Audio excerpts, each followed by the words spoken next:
ঘাস এবং মিষ্টি আলুর সাহায্যে কিভাবে ক্যান্ডি তৈরি করা হয় এটা অবিশ্বাস্য হলেও এটা সত্য। তো চলুন দেখে আসা যাক এটা কিভাবে তৈরি করে।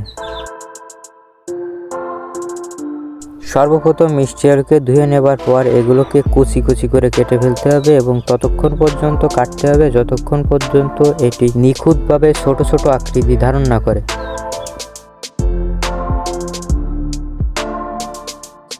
ছোট ছোট আকৃতিতে কাটার পর এগুলোকে একটা বোলে সংরক্ষণ করে পানিতে ভিজিয়ে রাখুন।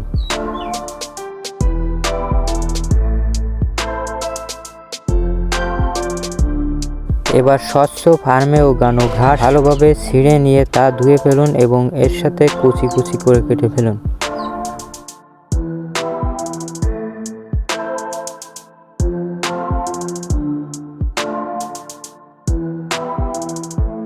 যখন ঘাস কুচি কুচি করে কেটে ফেলা হয়ে যাবে তখন এই দুটিকে একসাথে মিশ্রিত করুন এবং তাপ দিয়ে তা সেদ্ধ করে ফেলুন।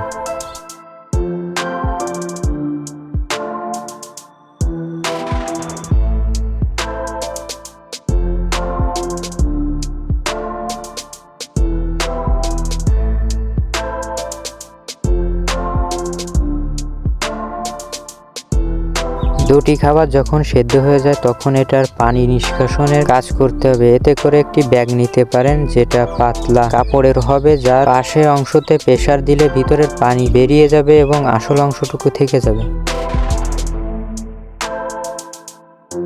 ক্যান্ডি বানানোর জন্য আমাদের মিষ্টি দরকার হবে, তাই আপনারা যে কোনো ধরনের গুড় নিতে পারেন।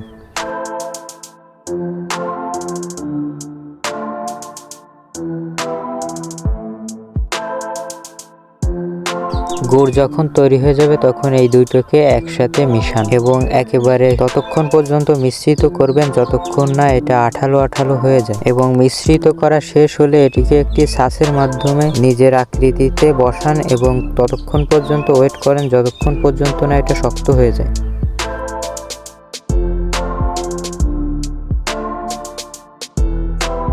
আলু এবং ঘাস যখন মিষ্টির সাথে একেবারে লেগে যাবে এবং শক্ত হয়ে যাবে তখন এগুলোকে নিখুঁতভাবে কেটে নিন। আর এখন এটা খাওয়ার জন্য তৈরি।